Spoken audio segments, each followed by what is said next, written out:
All right, back to recap the last game real quick. As far as internally with our awards, we gave out players of the game, defense. We didn't recognize anyone after that game. Offensively, we had 3 guys we felt were really strong. Dan Feeney, still knocking some rust off after being injured and missing all last year, but third-year player, played really good inside. It was very, very nice job. Good to see him getting back. Shane Lim was very productive without the ball, along with. We thought Nate played very, very well. Distributed the ball, managed the game, did really good there. Special teams had some good play in some areas, but nowhere particularly an impact. We didn't have a positive impact in special teams, so we didn't recognize a special team player game. Behind the scenes, offensive scouts, Tim Gardner, a guy with red shirting, transferred in here from up in India, is doing great. He's an offensive lineman. Danny Dunn, young man, second-year player at Carmel. On the offensive side and defensive scouts, good to see Jordan Heiderman. It's a senior. He did well for us, always has. He's a backup. He travels, but he plays on the scout look a little bit as a senior. Did well. And then young freshman, welcome, and McKinney Arnold, linebacker at Detroit. So those guys did well. Other guys we thought with some solid performances in the game on offense. Again, the receivers were all solid. Nick Stoner was much better than week 1, and Jay Sean Harris was very consistent, very good with the ball as a young player, did really well. So we thought those guys played well. Defensively, even though we didn't have a player of the game, we thought Nick Mangieri played very hard on a pick. Offensively, we didn't take advantage of that pick, but played well, some good pressure, played relentless. T. Scales, a young linebacker, we thought played very well as a young guy, and Mark Murphy in the back end. So we thought we had 3 guys on defense, play like we needed to, in 5-0. In the kicking, particularly in kickoff cover, Kenny Mullen was outstanding, and TJ Simmons, and TJ managed a couple of pop kicks into the win the other day. So those are guys we talked about. Back on that game real quick, in general, team accountability for all of us for the loss, for play up there. Again, I'm not sliding Bowling Green by any means. Our opponent played well. We thought they would. Expected them to, expected us to play well. Our effort was solid. I think physically we can still be a lot cleaner just in blocking and tackling and continue to grow there. But more importantly, just our mental, our mindset, our mental prep, our mental errors need to decrease as we move forward. Our sport is not a game of perfect, so we're not going to play a perfect game by any means, but we had too many errors. And you always see someone at the end of the game, you see a mistake, but there's many games are going to be one-possession games, or have a chance to be if you play well. When you're playing most weeks, if you show up and play well, the other team shows up and plays well, a lot of times you're going to be in close games. So you're going to get down to some plays that ebb and flow, and you always remember the last-minute drive or a fourth-quarter play. There's a lot of plays across the board. So in our world, again, as coaches, we're accountable for that. The players were responsible to get it fixed as we move forward. We had 11 penalties. First week we had 4. We went from one of the fewest penalties teams in the country to high end in 1 week. A lot of those were 15-yard penalties with some pass interference. We had a couple unsportsmanlike late hits. So some things we need to clean up. Not a lot of pre-snap negative plays. And I will say, if you look at pull up last year's stats and look at the most penalized teams, you'll see teams who are playing in BCS bowls. The rest of the teams are going to make some penalties. If you're going to challenge in coverage, you're going to get some PIs. We got to play the ball better. If you tell a lineman not to hold, he's not going to block after a while. And if you tell a defensive lineman not to jump off side, he's not going to jump the ball. So I mean, you better be careful what you're asking for. So you're going to have some penalties. We do need to minimize that. 11 is way too many, and I think a little bit uncharacteristic of us. We'll need to clean it up on the road. We had 1 turnover as an offense. It was a critical in the scoring zone. We gave up no sacks. It's not bad on the road. Love to get that turnover out of there. We created 2. We only had 1 sack. That wasn't enough for 73 passes. Although a lot of their passes, like our passes, are the balls out of the hands. So you got to get your hands up, maybe deflect some balls, and maybe have pass disruptions more than sacks. But we got to be more aggressive in our rush attack for sure. Our 1 fumble took points off the board, and they actually scored after that one, so we lose points. They gained 7. In the 2 turnovers we created, we scored a touchdown, and then we gave it up on downs after Mangieri's pick. In the kicking game, we missed a field goal. Our kickoff coverage was really good. We had no returns in the punt game for either side with a win. Kickoff return, we had a critical error where we brought one out, had a penalty, started driving the 3-yard line. with the 2 short punts we had into the wind, with the kickoff return mistake, and the missed field goal we had, that's 4 field goal opportunities. They kicked 3 and we missed 1. Defensively, again, our opponent played well. We got worked. A little too passive, need to be more aggressive as coaches and players. We said that before, during, and after the game, and we need to see it instead of talking about it. Like our guys, like the way we do some things, but we need to see it in games. No one cares if you practice. Well, I've seen it consistently, and our players would say consistently in practice against a pretty solid offense. They've done very, very well. But we got to transfer from the practice field, walk the last 2x4, the finest walk, and get on the game field where the stakes are a little bit higher. So there's talent there. The habits are there in practice, but we need game habits. We need performances and good habits during games, and we haven't transferred that like you need to. And we'll keep doing what we're doing until we'll keep getting the results we're getting until we do that to me. Because again, I think we're doing a lot of things right, but doing it right is not a sure victory. You got to do it when the bullets are flying and the game's on the line, and we've got to do that. Offensively, we got to keep pushing for more productivity. We're doing a lot of good things, but our 3rd and 4th downs, although we're 50-some% in 3rd downs, we're only 4 and 12 Saturday on the road. That needs to be higher. We're 1 and 6 on 4 downs for the year, and when you're moving the ball up 500+ yards a game, one of the reasons you go for on 4th downs, you got a pretty good offense. So we got to call plays better, execute them better. Even though we're moving the ball pretty good, we're leaving points on the board. Our score zone opportunities are crossing the 50-yard line. We have a lot of drives that are reasonable drives, but we don't get any points to show for that. So we're leaving some points. So we need the offense to keep pushing. We need the defense to show up and play like it's capable. And then moving on to Missouri, again, looking forward to what's going to be a great challenge for us. Very strong team, very solid program. Tremendous leader, Coach Pinkel, winningest coach, 2 schools. A lot of respect for him. And really because of having competed against him, I really know the coaches because we've competed against them, recruited against him. He's got outstanding staff, great coaches. A lot of guys have been with him forever. A lot of guys I know think the world of his coaches and his guys. And they got great staff. They're solid in all 3 phases. The offense, really good running game, 2 good running backs. Quarterback, very athletic and active moving around. Spread it out. They're very productive in the pass game. I think they've got 12 touchdown passes and 3 picks. So a really balanced offense, really good line. A couple of linemen that I recruited years ago that were very, very good players for them. Defensively, very aggressive up front. 2 really good defensive ends, 2 of the better players in the country. Defensively, playing about as good as most people in the country as far as turnovers they cause and the way they play at D and what they do schematically with Coach Steck and his guys. And then they put together a good kicker, good returner, solid kickers, good in all 3 phases. That's why they're 18th in the country. That's why they're 3-0. That's why they're defending East champions of the SEC, and we're going down to their place. We will need to expect our best day, our best week this week. But we expect that every day, and I expect our guys to bounce back and have great attitudes, great work, and it's going to be a great challenge and a great opportunity. We'll look forward to having a good day and a good week and progressing forward. Questions? What is game coach you talked about? Some people needing to be better teammates. Can you elaborate on that a little bit? I just think, when you're playing, shoot, there's always the issue, you're going quarterbacks, and you're going to play, we need all you to play to win, but everybody goes, who's in, all that, you're starting to play now, some young freshmen with seniors, and guys go out there all the time. I mean, there were guys that played 100 snaps. We had guys that split play, had more snaps than they had in the first game, because there was 57 or 59 snaps in the first game. So I just want to see some guys not be worried about who's in, but get out there and with your body language and your attitude, just have there's nothing negative, no talking. It's just there's a look in the guy's eye that says I'm excited about what's going on. And to me, we've all got roles. I share with the team my role. I was a backup offensive lineman, and the starting center got hurt at Wake Forest, played 7. I played 77 snaps. We won 24-17. Those guards were 54. Very active player. Remember this day. Rated 78% if you know the truth. Not that I remember. Right? On Sunday, we took a starting defensive tackle and moved him to center because 4 weeks down the road was William Refrigerator Perry and Wilson blocked that guy. That guy was a 3rd-round draft pick. But that was my role. I love my role.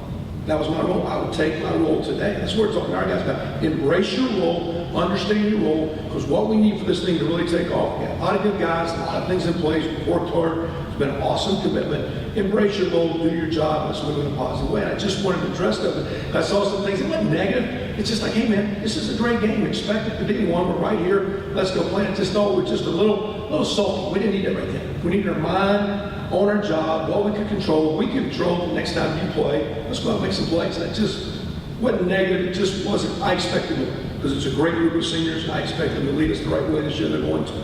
What if anything can the coach do to kind of fix that mindset, that belief that we're going to get it done, we're going to make this stop? Is there anything you guys can do, or is it just a matter of the players just finally getting it done on the field? Well, to me, we've gotten where we've been, okay and fair and solid on offense, and they've done that consistently. No sugarcoating, consistently against the offense all through spring, all through preseason. They need to transfer the hardest thing, which is take it to the ring when everyone's watching.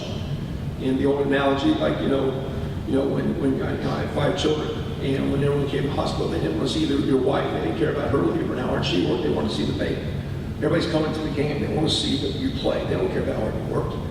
They want to see you show up and play. So it's nice you worked hard. That don't matter. You got to bring it to the game day. You got to show up and show them the stuff. And to me, because again we've got competition depth and we're going against good players, we ought to feel we do it, but we've got that's I can't do that walk for them. I can't. I told them that day if I could blitz, I would blitz from the sideline, but I can't do it. If I could do anything, if we could do anything, if you say do some things again, we'd all go back. It's because you want to play. Can't. It's like being a parent. You got to trust them, let it go. You got to believe in them. That's what we're telling them. That's what we believe. That's what we see. And that's why we're not changing things in practice the way we're doing things. We've evolved to the point yesterday, we had a normal Sunday. We made positive corrections on what we saw, things we could fix, and we moved on to Missouri. And that's what we're going to do. We're going to do it this week, and we're going to have our great week and progress the way we can, and we'll see where that stacks up, and then we're going to do it again. We're going to keep repeating that process because we got a good group, and they're ready for success. And we got to go do it. We're not going to give it to us.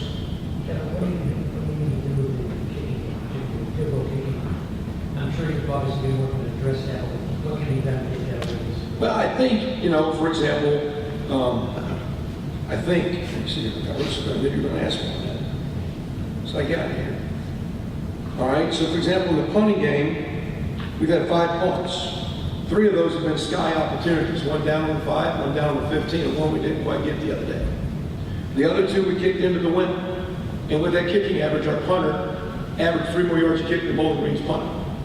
So into the wind. I don't know if you noticed, but every time we kicked off today, we had a guy put a hand on the ball. In our first 2 games, we gave our punter player of game for downing 2 punts inside the 21 inside the 5 points. So we believe in our punter. It's rock solid. You can take those numbers and skew them for all you want. We can take those numbers from the game. He hadn't had a lot of opportunities. When he's been asked to call, he had a 43-yarder with the wind that were skying that landed on the 5 and we couldn't quite get to it. Or he had 3 down inside the 22 and down inside the 5. He had 1 poor drop into the wind. And when he dropped it nose down, he just hit it to our punt.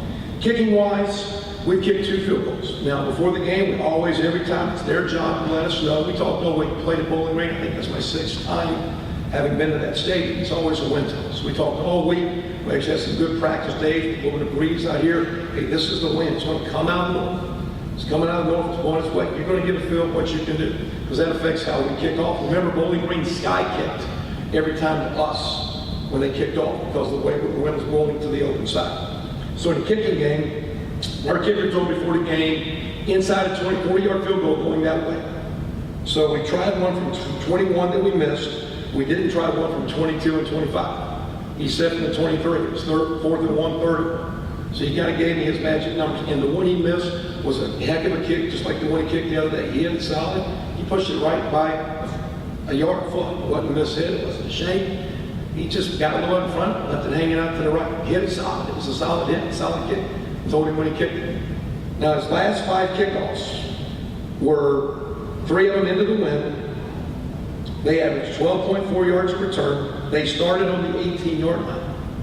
The last 2 PATs he's got to make to give us a 3-point lead, or if he's that bad a kicker in a windy field position, we have a 2-point lead, we can lose the game with a field goal. So his last 7, 8 kicks were all critical. He kicked the last one, 2 minutes left in the game. He kicked it to the 1-yard line, 3 yards from the corner, pinned him in and tackled him on the 12-yard line. So we've got a good kicker. He's 0 for 2 on field goals. you talk I think we about- got a pretty good punter.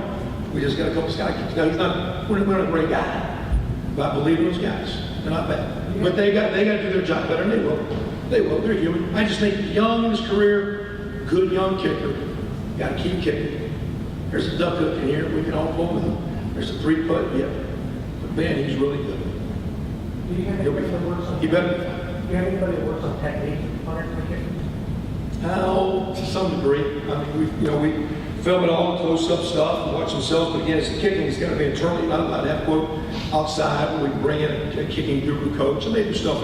Kicking much as anything though is mental. I mean, our kicker's got a guy he's worked with as our punter, and they've been very, very good. Again, they're going to miss some kicks. I mean, the thing you assume, and it's one of the things why we do what we do. You assume the guy's going to make every kick. Well, they don't.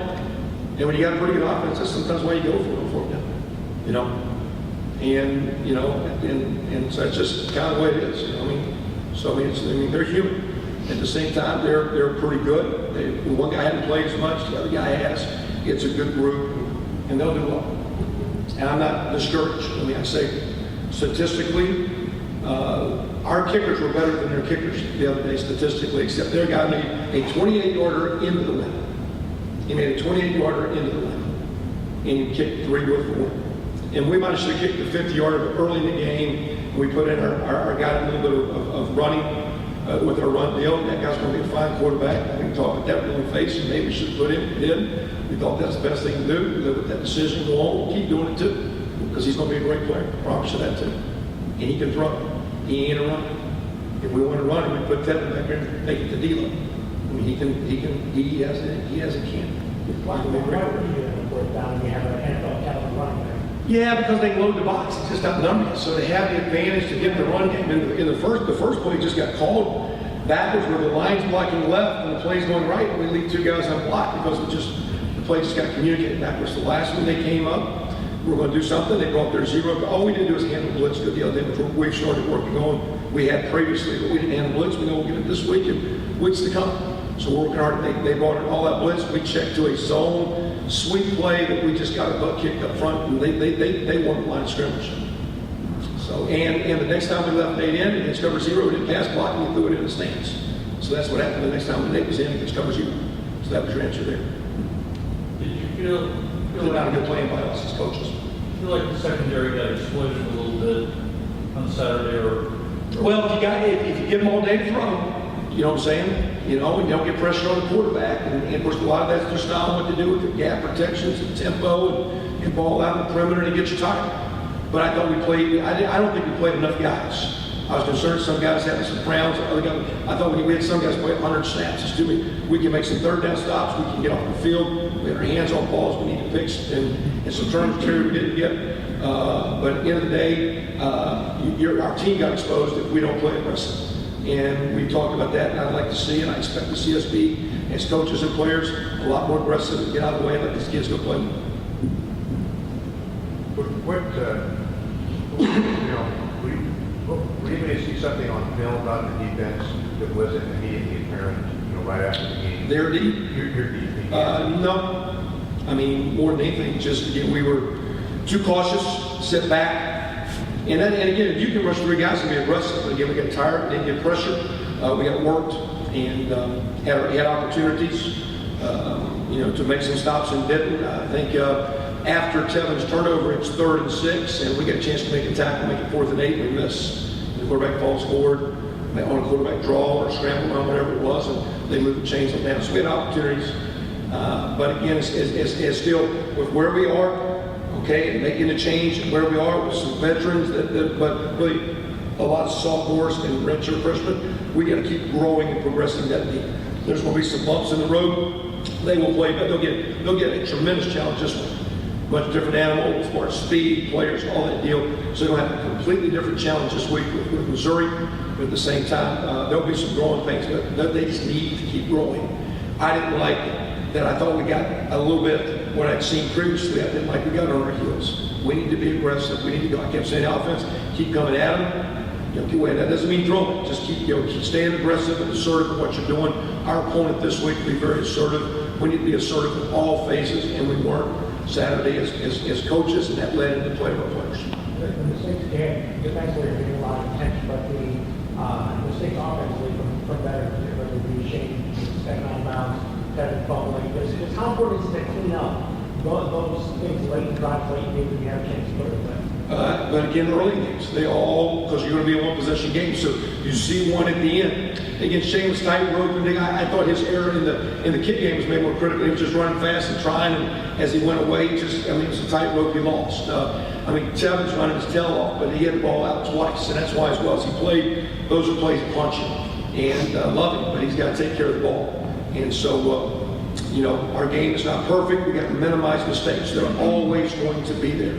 We got to minimize them. We have way too many seconds. It looks like you're asking that some that a lot of the call wasn't on defense coming out more aggressive this season. Why wasn't it in the second game that you guys called? Well, again, you can visit with Coach Warren's guys, but in general, when you don't get the stops and you get that, you get tired. You know what I mean? Because again, you can get a stop. You can get them on schedule. With their tempo stuff, I think just getting lined up. We practiced a lot against it. We said we were good, but I think as we got going, we just got a little, we got a little too sitting up for me. And to me, as coaches, that's concerning. And because I think you have to not be, you don't coach so much your guys are confused, but you also have to coach enough that they know what they can do and be aggressive. You got to give them a couple different looks, but you got to have them on their toes, teeing off on guys and got a little bit on their heels. What's the injury update, Corsaro? Close, doing some stuff, so we'll see. He's got to practice a little last week. It's just how much they let him go. It's just he's got a stress fracture in the bottom of his big toe area of his foot.